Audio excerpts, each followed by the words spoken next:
एमिति नुआ वीडियो देखिया पाई ए वीडियो गोटे लाइक करंतु आ आम चैनल से जोड़ी हा पाई एबे सब्सक्राइब करी पाखर आसुथबा घंटी चिन्ह दबाई ऑल सिलेक्ट करंतु जा फरे आपण देखि पारबे सब वीडियो सर्वप्रथमे।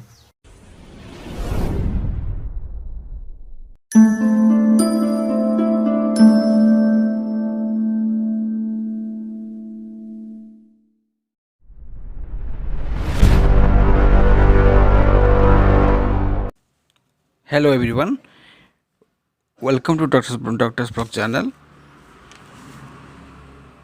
देखंतु आज मु डिटेल्स आपन को कहूँ जे एक्चुअली महिला यौन समस्या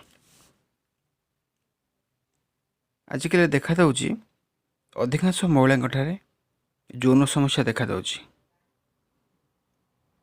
एपरिक से माने यौन संपर्क ठारू दूरिया रहबाक भी पसंद करती, जहाँकि दाम्पत्य जीवन में फाट सृष्टि करें। महिला शरीर पर यौन संपर्क आवश्यकता रही, यह शारीरिक और मानसिकता को सुस्थ रखि था। हेला महिला मानकर भाव प्रवणता किंबा तांकोठारे शारीरिक जंत्रणा देखादेले से माने यौन संपर्क को पसंद करि नथांती। यह द्वारा यौन संपर्क में समस्या सृष्टि होता है।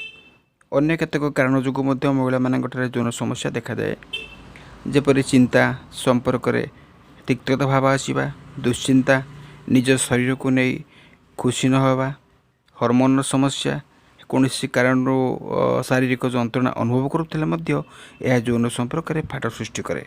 यह व्यतीत जदि डायबिटीज थाए किंबा हाड़ गंठी पेन होता है एवं चिंता जोटा कि तनाव एवं ब्लड प्रेशर उपचार पर जदि कौन औषध सेवन करुथांती ताहले मते यौन संपर्क में बाधा सृष्टि करिथाए।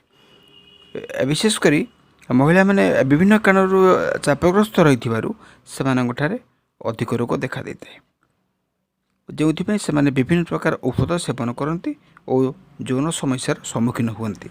हेले विशेषज्ञ कहवा अनुसार विभिन्न समस्या बाहरी मन को खुशी रखंतु, साथी सहित निबिड़ संपर्क रखंतु, दाम्पत्य जीवन खुशी कटिले विभिन्न प्रकार रोग आपण दूर रहिबे।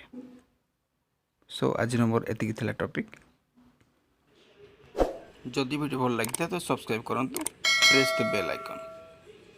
आज result you will get new notification. Thank you so much.